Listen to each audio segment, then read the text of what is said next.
Hi guys! Magandang araw sa inyong lahat. Ako nga pala si Leo and isa akong card captor Sakura figure collector. So, nag-start ako mag-collect ng Sakura figure noong 2022. Ngayon lang ako nagka-time para i-unbox. So, sana masamahan niyo ako sa aking journey sa pag-unbox ng aking mga card captor Sakura figure. Samahan niyo ako. Let's go! Ito yung kauna-unahan kong nabili na card captor Sakura figure. Ayan.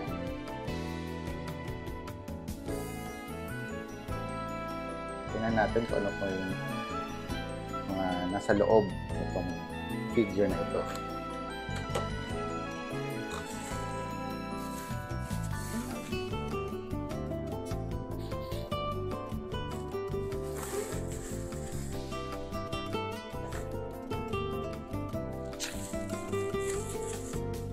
First time ko po mag-unbox. Kung may mga suggestion kayo sa pag-unbox ng mga figures, anime figures, please let me know sa comment section, guys. Ito siya.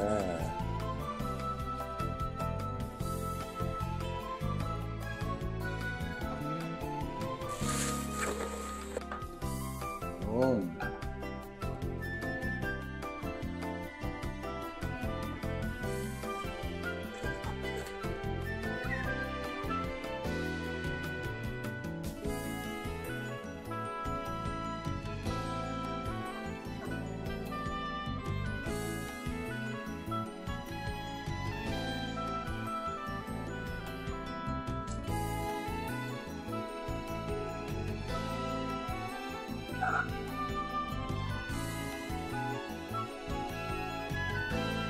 Sa last part,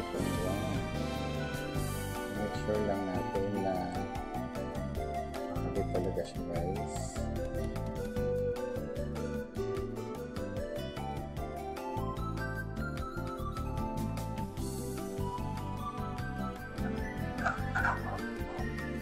That's it.